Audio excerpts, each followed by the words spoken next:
All right, hello everybody. We're finally back after a big old long hiatus since our last video, which I understand was in May. So, yeah, I think it's good that we're gonna go ahead here, and the plan is to finally kind of be back on here regularly as we were before. I do apologize for the hiatus. Things just got way out of control, and I kind of actually forgot about getting to this for a while. So, I do apologize for that in advance. I just had a lot of stuff come up, and it was just I really had no time to really do the videos. But I had not I completely forgot it. It was always in the back of my head. It's just I didn't exactly have all the time in the world to really devote toward getting them as much as I would like. So as of now, we are officially planning here on getting back to a normal, somewhat routine. I plan on doing one at least once a week. That's my plan right now, is to try to get a video per week, that because I can't really do the two a week anymore as I tried to do in the past, but we're definitely going to do at least one a week unless something emergency comes up or like that. But for the foreseeable future, that is what we're going to do. So I understand that when the last time that I had a video come out in May, I had promised that I was going to be hitting the next two presidents in the Presidents series immediately, kind of back to back. I have not forgotten that. I actually had to kind of go back to some of my old videos just to review what exactly at the time I had been considering for future videos, because I had kind of somewhat forgot. So, in accordance with that, the updated plan right now, today we are going to discuss one of the presidents that I had promised back all the way back in May, which is, I understand, jeez, that was 4 months ago. But we're going to go ahead today and we're going to cover Andrew Jackson, the seventh president, and probably one of our more famous of the early ones, but also one of our controversial presidents, just given who the man was. And then, as of right now, I do have a video schedule that is kind of written down. It is subject to change depending on what comes up or what ideas I may have pop in my head, but I got a small list right now of what we're planning on, and I will disperse that here at the end of the video of what that exact plan is as of right now. That should take us up to about mid-October, and then I'll have to make another one. But as of today, I guess let's go ahead here and get back on track. And we're going to go ahead and cover Andrew Jackson, our seventh president, who you have probably seen on a $20 bill. If you have not, look at a $20 bill. And if you still don't have one in your hand, this is the man we are referring to. I'm telling you, he is on the $20 bill. And many people actually don't know who is on the 20, but that would be Andrew Jackson.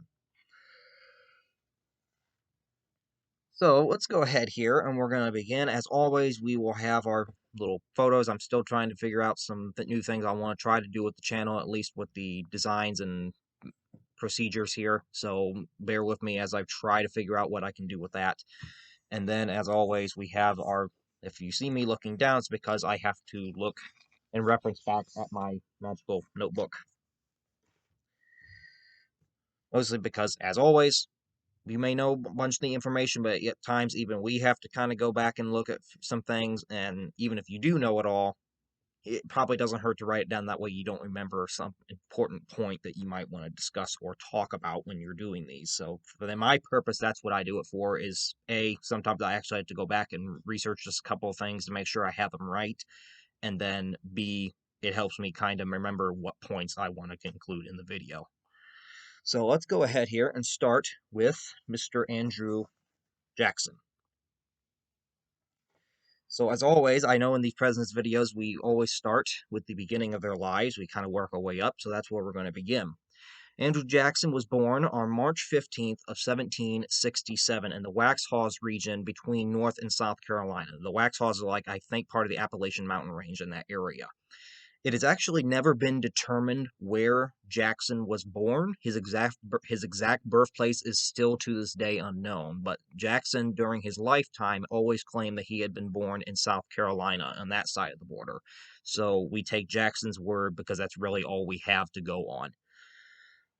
And Jackson was the son of Irish immigrants. His parents had come over from Ireland during the colonial days. Remember, 1767, we are not yet a nation. We are still a British colony, although the colonists are growing increasingly rebellious due to British taxation and other measures. And Jackson, during his childhood, didn't really receive all that much schooling. This was most likely due to back in the colonial times, it was really only the most rich and prosperous families that got to send their children to school because it was not really something that lower income, poorer families in the colonies could really afford. So mostly these kids that were not part of an aristocracy or aristocratic family member were not going to get that much of an education, if any at all, other than what they might receive from their parents or their family. And Jackson was very much in this group. His family was poor. They were his parents had been immigrants. They were not part of an aristocracy. They were just trying to make their living in the colonies, and thus they really weren't all that concerned with spending a bunch of money to send their son to school because at the time it wasn't really something that a lot of children were able to do. So when the British invade the Carolinas during the American Revolution, because keep in mind, Jackson was born just before the American Revolution. He's born in 1767. The Revolution breaks out only 8 years later in 1775. So Jackson would have been 8 years old. And the British kind of leave the southern colonies alone during the American Revolution until 1780. And that is when they start kind of shifting their strategy into winning the war. And they think that if they can gain control of the southern colonies and work up while sending an army down from the north, from Philadelphia, to join with them, they could cut the colonies in half. So in 1780 through 81, the British are invading and rapidly kind of moving through the southern colonies, Georgia, the Carolinas, and Virginia, mostly in Georgia and the Carolinas. Now, during that conflict, Jackson actually lost his mother during the American Revolution, and he lost two of his brothers who were fighting for the Patriots. Jackson, who was only age 13 by 1780, was actually taken captive by the British. His house was. They took control of the house, and he actually refused. There was an officer that was quartering there in their house, a British officer, and the officer kind of treated them, the house members, like almost like servants. And he had demanded that the 13-year-old Jackson shine his boots. Jackson, being like any teenager, is going to be defiant, let alone back in these times when the British were basically seen as invaders now that the colonies were trying to declare their independence, and Jackson came from a patriot family. Jackson refused. He refused to shine the officer's boots. Well, I don't really know of a teenager yet that willingly listens to any but a grown adult. I myself did not always do so.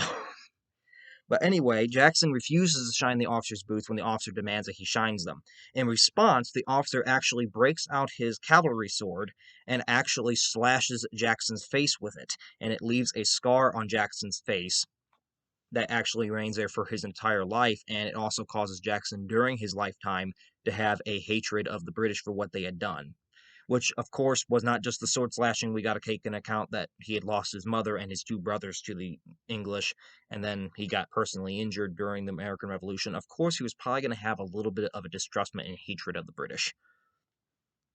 So in 1787, Jackson, after the war is finished, the war ends in 1783. The British recognize the United States as a new nation with the Treaty of Paris in 1783, and the United States now has control of all the land north of Spanish Florida, east of the Mississippi River, and south of British Canada.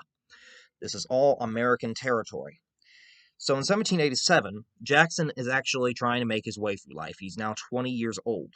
He's admitted on his 20th birthday, he is admitted into the North Carolina bar after studying law. He decides he wants to get involved in law. He moves west to Tennessee, which is not quite a state yet at that time. It's still a territory. And he becomes a prosecuting attorney in Nashville. Now, keep in mind, back then, Nashville was not a country music haven with Nashville hot chicken. Just thought I might add that. Now, it was in Nashville that Jackson actually becomes a private practitioner of law. He becomes a private lawyer, and he actually meets and marries his wife, Rachel Donaldson, who he marries in 1794. Now, Jackson and Rachel later actually saved enough money to build a mansion for themselves that Jackson would name the Hermitage, and which is near Nashville, and he built that in 1804. And Jackson was a slaveholder, which is, of course, to this day, still a controversial stance with many of the very first presidents, given that a lot of them were slaveholders, and people nowadays have a very much different view of these figures. But I will make this point. I find slavery wrong. It was wrong. It was a sick institution. It should never have happened. But I also ask that I think we should take into careful consideration how we judge these founding fathers. Although it was not right, and I'm not trying to defend their actions by any point, but we have to really think here. They didn't really, some of them, I don't think, really thought anything of it because it was life at that time. This was a normality. And for them, they probably didn't think anything twice. So I'm not saying that it was perfect, by all means. No, it was a horrible institution. But let's also take in consideration that these figures back then didn't have the same views on slavery as we now have. Times were different. I should put it like that. Times were different. Now, Jackson eventually, now I mentioned that as in 1804 they built the Hermitage. That's actually kind of skipping ahead just a slight bit. Now, in Tennessee becomes a state in 1796, and upon Tennessee becoming a state, Jackson actually helps to draft the state constitution. He's starting to get involved into politics. Oh yes, that lovable field. And Jackson helps to draft the state constitution when Tennessee is admitted to the Union in 1796, and then he is actually elected as the first representative from Tennessee in the House of Representatives. Jackson returns home in 1797, a year later, and he serves briefly in the U.S. Senate, and then he as judge of the Tennessee Superior Court. Now, and this is largely where Jackson stays up until 1812. He stays in Tennessee, he kind of skips around from a political job to a law job, and he builds his home with Rachel there in Tennessee, their Hermitage. And then 1812 comes in. And I think if anyone has any knowledge of U.S. history, you would know what that year symbolizes, as that is the year that the War of 1812 breaks out when the United States and Great Britain go to war for a second time, which we did a video in the past about over a year ago now. So if anyone wants to go back and look at that video, be sure to do that. It goes quite in depth into what happened. But anyway, the War of 1812 breaks out in June of that year, and Jackson is taken, he actually already was a commander of the Tennessee State Militia. He's a commander in the state militia already. And when the war breaks out, Jackson actually volunteers to lead a campaign into the Alabama Territory near Spanish Florida, not to defeat the British. The British were not in Alabama, but to defeat the Creek Indians in Alabama who had allied themselves with the British. Keep in mind, the British may not have been in the South, but many Native American tribes were still highly split over whether or not they should support the United States or they should support Great Britain. And during the War of 1812, a lot of them would side with Great Britain because they viewed that the Americans were already trampling on their rights and that it was basically their last chance to kind of stop American expansion. And the Creek were no different in the South. But they were also split because other tribes in the South, such as the Cherokee, sided with the Americans. Jackson leads this 5-month campaign against the Creeks in Alabama, and he actually wins a major battle against them in what becomes known as the Battle of Horseshoe Bend in 1814, where his leadership during that battle leads to him being promoted as a U.S. general. He utterly destroys the Creek Indians' resistance in Alabama. He basically makes them give up in the war. He makes them renounce their alliance with Great Britain and kind of stay quiet. So the Creek Indians are in part defeated during the war, mostly due to Jackson, who at times was commonly brutal with them. He would burn their villages and even kill some of the innocent women and children to send a message to the other Native Americans.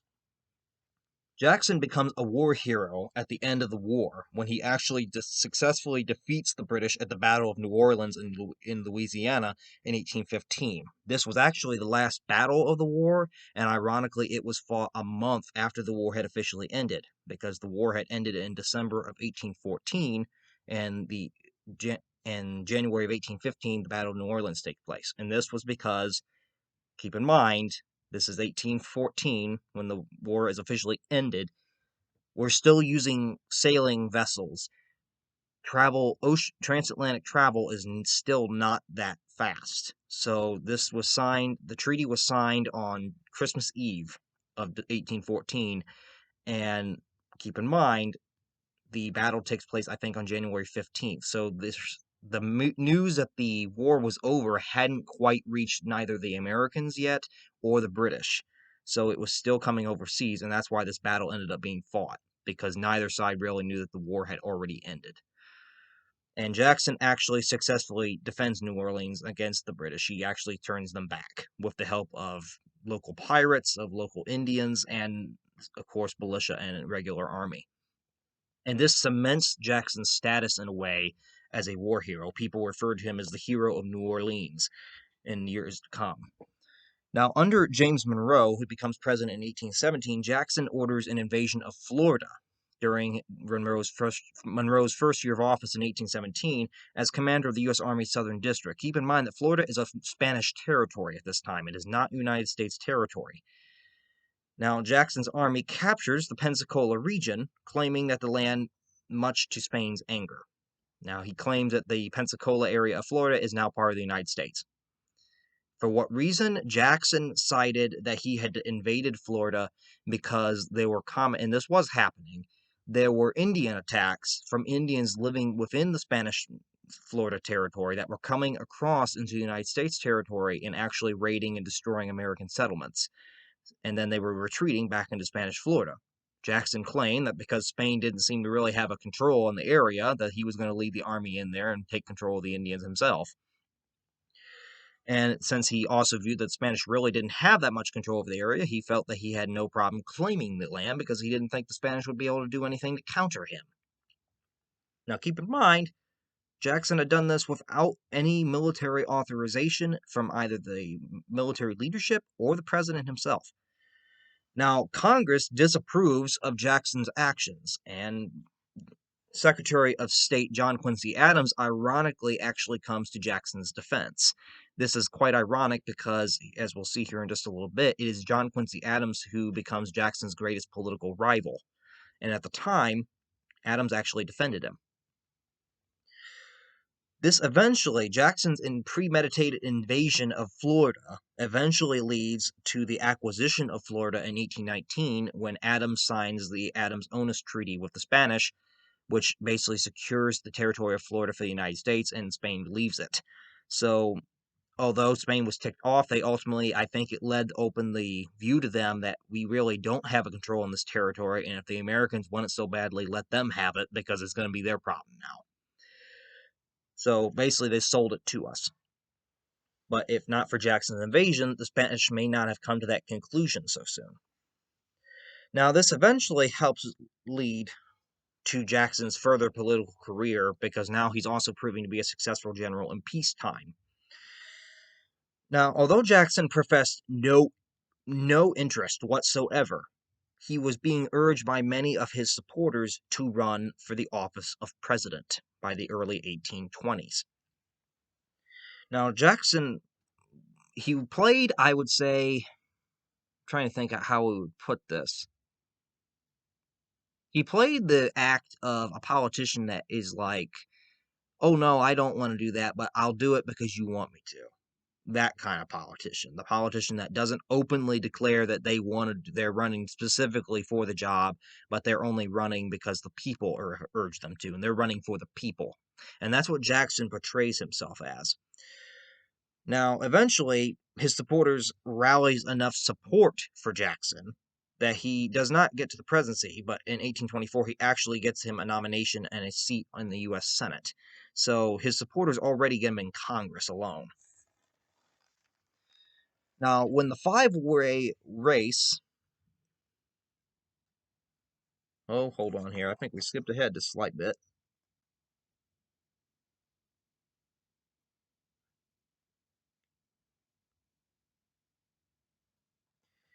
Now, Jackson eventually... Yeah, we skipped just slightly ahead. Jackson is in the Senate, and he ultimately gets convinced by his supporters that let's go ahead, I'm going to run for president. And it's a tough race that year as the Federalist Party has now died out. The Democratic Republican Party is really on its own for the very first time. but there becomes a very big divide between the typical traditional faction of the party, which is more headlined by John Quincy Adams and Kentucky Senator Henry Clay, and that of Jackson, who his supporters are not really aristocratic families. These are mostly what we would now know as the middle class. These are the people at the bottom of the chain and the people trying that aren't rich, but they're making a living. And these are really who are the base of Jackson's support. And today we would call it the middle class. Back then they called it a populist support. And Jackson very much portrays himself as the candidate of the common man. Portrays himself that all these other candidates in the election are running because they are from aristocratic families. They are fighting for institutions that benefit the rich in America. I am fighting for institutions that benefit commoners and common people like me, not them. And this, while it inflames and agitates his political opponents who do come from these families, it just further juices up support for him from the common people in America. Now, the race of 1824 eventually becomes a five-way race. There are that many candidates running. And it ends up being decided by the House because no one candidate actually has a majority of electoral votes. So there is no clear winner. The election's done, no one has a majority, which the Constitution states that if that should ever happen, the decision of deciding the election falls on the House of Representatives. And this is where, as we mentioned previously in the last president's video, where I mentioned that it was a corrupt bargain, this is where the corrupt bargain comes in place, as Henry Clay is the Speaker of the House. He himself had been running, but he realizes that he's not going to get in there, and the top two candidates are Adams and Jackson. Well, Clay hates Jackson. He hates Jackson with a passion because he hates how much he is, and again argues that why should we vote for this man? Are you really going to trust this man with power when he comes from a poor background and has never been in politics really? On a national level, at least to this scale in his life. He's been mostly a soldier. And Henry Clay very much sways the electors in the House to vote for Adams, just to deny Jackson that victory when Jackson was actually winning the popular vote. Although he didn't have the majority of electoral votes, he did win the popular vote. And Adams ends up getting elected instead of Jackson in the election. Jackson, of course, he's angry. He learns of Clay what he has done, and he is angry beyond a doubt and starts calling it a corrupt bargain, that the election was stolen from him, which again, parallel to even now, where we got a former president that is claiming the exact same thing, although his is more for much more personal and just non-basic fact reasons compared to Jackson, who actually had a legitimate claim than it might have been. Now, in sight of this, Jackson is so angry that he actually resigns his Senate seat in response to this and goes around basically trying to drum up more support among his supporters and calling Adams out for being what he perceived as the illegitimate president. In 1828, Jackson runs again against Adams as his supporters are still strong enough in his party. And by this point, Jackson has split away from the Democratic-Republican Party, and the Democratic-Republican Party by this point is actually kind of fallen apart by internal divisions. Now that they had no Federalist opponent, the party just kind of divides itself because now the internal factions that had once been united against a common political foe no longer have that political foe to fight, and thus they start turning against each other. Jackson's faction becomes what is now the modern Democratic Party. The Democrats trace their lineage back to Jackson, and Jackson was really the one that gave them their whole starting agenda. And then he even gave them the symbol that they have. If we all know, Republicans are an elephant, Democrats are a donkey. And Jackson was the one that actually gave them the donkey as their symbol because of a very rude insult that a man had once given to him. I'm pretty sure you can guess what that might be. It starts with Jack. And Jackson actually took it as a sense of pride and adopted it as the party's main symbol. So in 1828, Jackson and his Democrats, the first modern party, has finally emerged. He runs again in the 1828 election, and this time he easily smashes John Quincy. He just blows through him with a winning easily from 178 votes compared to Adams's 83 in the Electoral College, at least. And the election campaigns are really also a change at this time during the 1828 election because it's really full of negative accusations with claims of Jackson being a jack, I think you can get on there, a brawler, an adulterer, a drunk, and then just as much was thrown at Adams. This is the start almost of modern politics, where during an election you got both sides just flinging insults at the other, trying to get people to sway one way or the other, thinking that the other person is worse. Unfortunately, Jackson had a very sad episode shortly after the election, and that was that between the election and his inauguration in March of 1829, I think, yeah, March of 1829, Rachel actually died. And Jackson was very much, he had always loved her. This is probably a point I think is well known, but Jackson was a brawler at times. He was not afraid to get in a fist fight or a gunfight if he really had to. And at one occasion, I think it was just before he actually ran for the second time in 1828, there had been a scuffle that got in between him and another man in a bar in Tennessee. And the man basically started calling Jackson out and started insulting his wife. The two got into it, and the man fired a pistol. And the bullet actually hit Jackson and was actually lodged in his chest. He did not die from it, and the wound was not fatal enough that they really deemed to remove the bullet. So for the rest of his life, Jackson actually walked around with a bullet in his chest from that brawl. But he had loved Rachel very much. I mean, they had been married since 1794, and then it was very saddening for him that she died just before he was able to take office. So thus, I believe it was either his daughters or his nieces that ended up kind of serving in the First Lady capacity for him during his White House years. And just as we take a kind of a minute here, go ahead and show a couple of these. And we'll do these.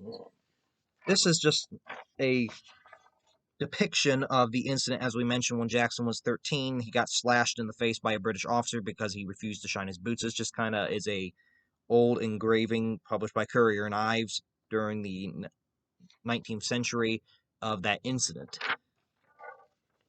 There was no photographs at the time. We just got eyewitness accounts or Jackson's own words. So this is like, here's the British officer. He's getting ready to swing that thing, and Jackson, of course, is right here, 13 years old, like acting like he's going to block it, but really, what are you going to do when he's swinging a big old sword at you?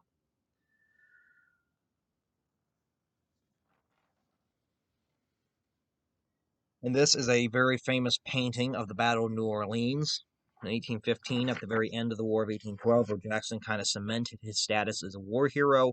As we can see, the British are marching up and the Americans are up here, and the British never actually overtook these things. They just got mowed down on the way up. And there is Jackson just leading the troops at the very top. And then we have our electoral map of the 1828 election, the election that Jackson actually won. As we can see, he carries almost every single state except for the ones in New England, really, and maybe around, looks like the Chesapeake Bay, were the only strongholds for Adams left. Every other state went with Jackson.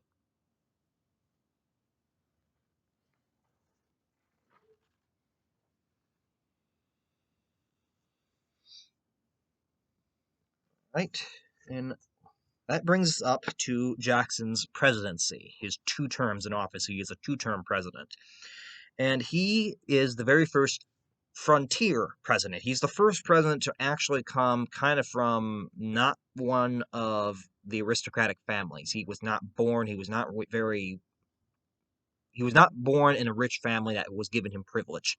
He was a common man that had risen up to the position, which kind of fulfilled in a lot of people's minds, fulfilled with the Constitution's description that the president could be anybody at any age almost. Well, not any age, but anybody could have the opportunity to become president if they wished to and actually tried to do it. There was no bars that you had to be rich, that you had to be this.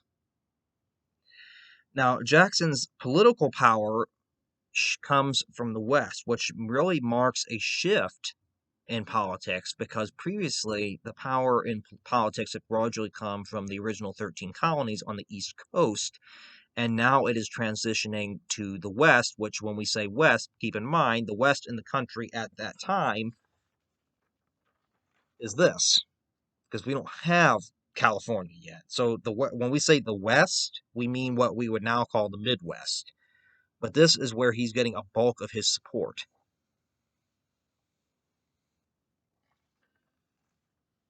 And this actually remains a major factor in politics, I think, for the next couple of decades, that the political power, the source of it anyway, shifts to that area of the country. And then you have two parties that really come to emerge during Jackson's two terms. You have pro-Jacksonites who become the Democrats of today, and then people that do not like Jackson and are opposed to him and his Jacksonian policies, as they become known, are what eventually forms into the Whig Party, which is a predecessor to the Republicans, which we'll discuss the Whigs here not too long in the future, because soon we're going to have a Whig president. Yes, we had presidents that were Whigs. I know, it's a weird name. Now, Jackson dominated his administration's policies. He was very much an active president. He didn't just let his advisors kind of dictate what he was going to do and when he should do it. He took an active role in the job. Almost every move his administration made had to have Jackson's automatic approval. And he rarely deferred to Congress on anything, and he hesitating to veto if he did not want to pass a bill. If Congress passed a bill that he did not like, he was going to veto it. In fact, Jackson had a lot of vetoes for his time in office, a lot, more than any other preceding president had had up to that point. That some of the congressional members, including his opponents like Henry Clay, termed Jackson as King Andrew because of how much he had kind of obstructed Congress's agenda. And this becomes the common call theme for Jackson's opponents. They call him King Andrew the First. Now, Jackson pushed for a much more broad electorate that was not dominated by the elite in American society. This was very much probably from Jackson's basis as a common frontiers boy that had grown up not knowing rich aristocratic life. He had grown up from the common people.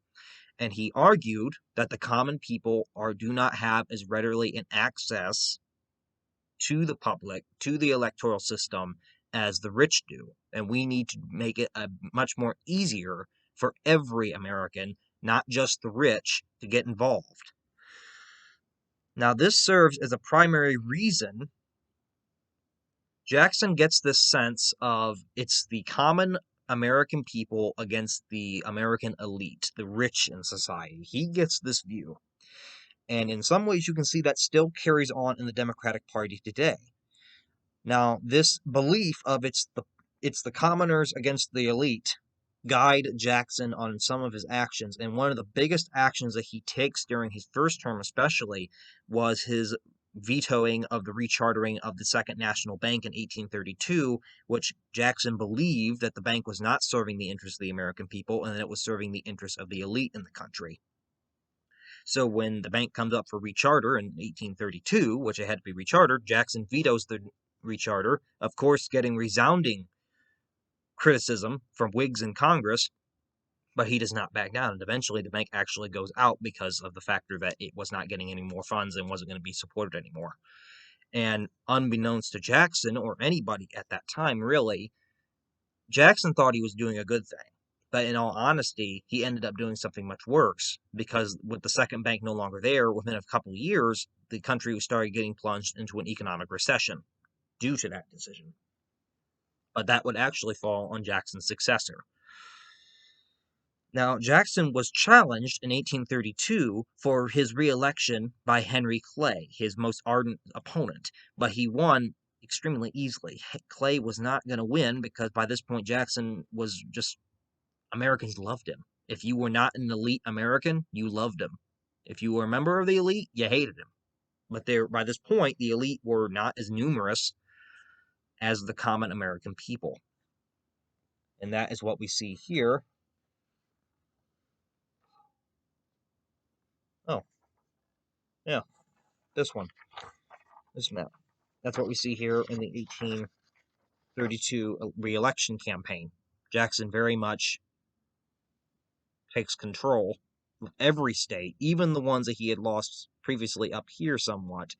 I mean, he still has those that were holding out, except for Kentucky, who goes, of course, with Clay because Clay was from Kentucky. And a fun little factor I forgot to mention about the first inauguration, Jackson's supporters were, just to show how rowdy they were, at his very first inauguration in 1829, when Jackson was, after the inauguration, he was going to have a speech at the White House. And then everyone wanted to come greet the president, and we mean hundreds of thousands. And, well, not hundreds of thousands, but thousands of people. And literally, they all were starting to come to the White House, and they were coming inside, getting with muddy boots and clothes. It had been a rainy day earlier that morning. And they're coming in, getting mud on the fine carpets and everything. And eventually, in order to get the president out, they had to take Jackson out the back door of the White House. And in order to lure the crowd back outside, they had to put a big bathtub full of punch on the front lawn. And then finally, the people started going out and getting the punch, and they were able to lock the doors. But that's just shows you a little bit of the different electoral base that Jackson had compared to prior presidents. It was this elitist people that had been born into privilege, that had a little bit of a more civilized, I guess some would say that term, civilized demeanor. Now, Jackson, during his second term, he has to take up an issue that involves states' rights. Now, Jackson had been professed to be a supporter of this issue, which later, as we'll see later on, and as we may already know, becomes a very big proponent as to why the Civil War breaks out. Now, Jackson had been a supporter of states' rights. However, he kind of goes against that when in 1832, South Carolina threatens to secede from the Union over federal tariffs. And Jackson, upon hearing this, takes a different stance. Although he had supported states' rights, he did not believe that any nation, no, not nation, but he did not believe that any state could willfully withdraw from the Union if it wanted to. And he threatened that if South Carolina actually seceded, he would send the army down there and he would personally hang the governor if they seceded away. Jackson's threat ended up scaring the crap out of South Carolina because they realized that, okay, no, we do not want to do that because Jackson will probably kill us, and they fear Jackson. And they said, okay, no, we're gonna. I mean, we'll stay. We're backing down. But Jackson's threat alone that he would lead the army into South Carolina and personally hang the governor if they actually tried to secede from the Union kind of put down any further attempts, at least during his presidency, of any chance that anyone in the South was considering leaving the Union over slavery or tariffs or whatever it may have been that was defiant to Southern interests, because they realized that Jackson was not going to stand for it and that he was not afraid to use force. Now, Jackson also, during his term as second term as president, ends up defying the Supreme Court when he actually orders the relocation of Native American tribes to land reservations west of the Mississippi River in what they call not Oklahoma Territory, but Indian Territory, which later becomes Oklahoma. And the Supreme Court had actually ruled against Jackson on a Supreme Court case involving the Cherokee Indians that he had no right to be moving them because many of the tribes had signed former treaties with the United States.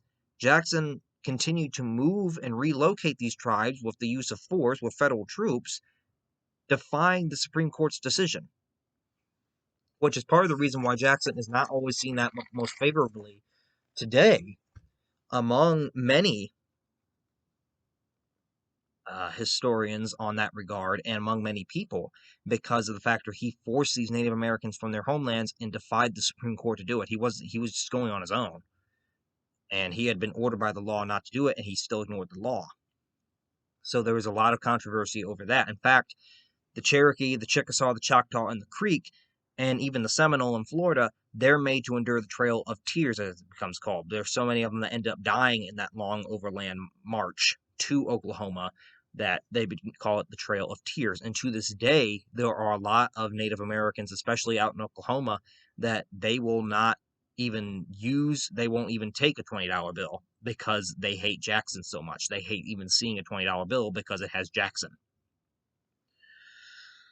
Now, Jackson was the first president, also, as a kind of a later note in his presidency, he was the first president to actually suffer an assassination attempt, although it failed. And most people would think that, no, Abraham Lincoln was. Well, Abraham Lincoln was the first successful assassination attempt. Andrew Jackson was actually the first one to endure one. And this came in on January 30th of 1835, toward the middle of Jackson's second term in office, when a man by the name of Richard Lawrence misfires two pistols at the Capitol Rotunda at Jackson. Jackson is in the middle of a crowd. He's getting ready to go inside. Everyone was just kind of outside greeting each other. And this man comes up to Jackson, fires one pistol. It amazingly misfires, pulls out another, and it does the same thing, which was a streak of luck that the man had took two pistols and both of them failed to go off. Jackson, being the tough man that he was, ends up actually taking his cane and starts beating on the man until the guards can get him away and take the man into custody. Now, Jackson leaves office in 1837 after ensuring that his vice president at the time, Martin Van Buren, who had taken the place of John C. Calhoun, who had been Jackson's original vice president because Calhoun had sided with South Carolina during the tariff crisis, and once Jackson made it clear that he was going to act against South Carolina if that happened, Calhoun resigned his vice president seat, and that him and Jackson never really came on consolidating terms again. So he takes a New Yorker Democrat by the name of Martin Van Buren as his vice president during his second term. And it is Van Buren that Jackson kind of decides as his hand-picked successor, as some would say, to succeed him in the office of president. And that is who takes the office in 1837 after having Jackson kind of help him win the election that previous year. Now, during his retirement at the Hermitage, which is where Jackson goes back to, he remains a supporter of slavery, and he is an open opponent to abolishing slavery, to abolitionism, which of course sets him further aside in some historians' minds, because although he was this first populist president, he also had this more undesirable side because he was supporting certain causes that today are just seen as evil. Now, Jackson eventually dies of congestive heart failure on June 8th of 1845, and he is actually, with John Quincy Adams, among the first presidents to actually be photographed in one way or another, although, of course, the photographs of Jackson came just toward the very end of his life, I think like a couple months before he died, and it's after he's left the presidency. This is a small illustration depicting the assassination attempt where Richard Lawrence tried to shoot Jackson twice, and both the pistols misfired, and then Jackson proceeded to beat him with a cane.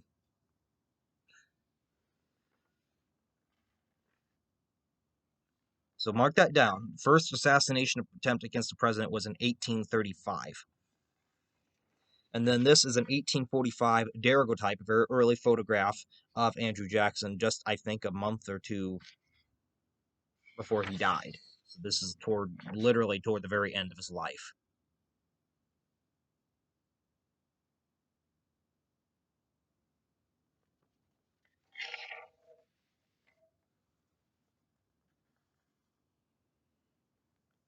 Yes, that concludes the story here for Mr. Andrew Jackson.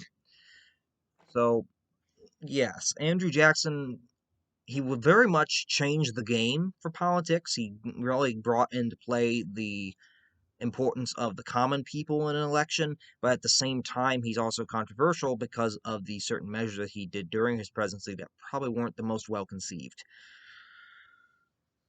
So that concludes our video here for Andrew Jackson.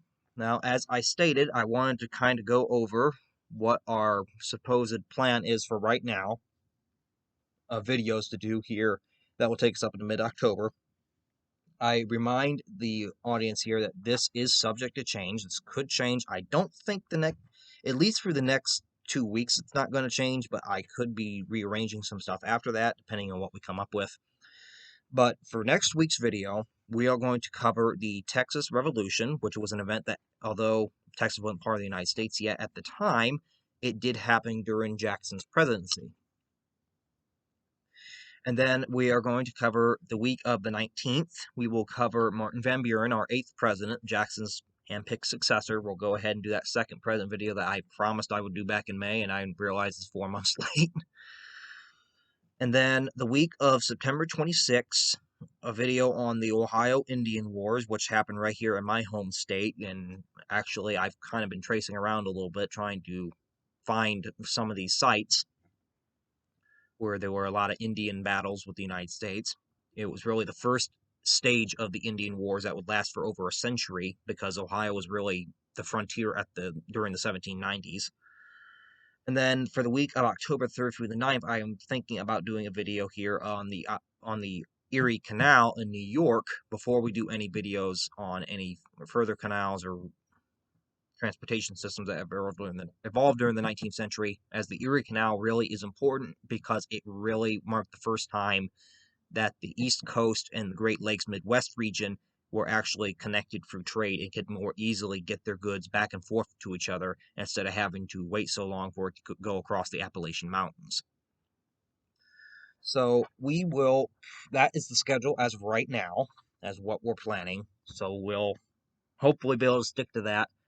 So I think that concludes it for this video, but yes, we are back on a regular schedule, at least from what we got planned, and that is going to probably remain the same way for at least for the foreseeable future.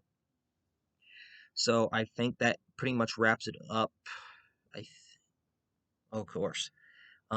As I think we all know, this weekend is the 20th anniversary of 9/11. I did like a remembrance video last year. I don't know if I'm going to do one this year or not, just if I get the time for it. If not, I think we all know what that day stood for, what that day is.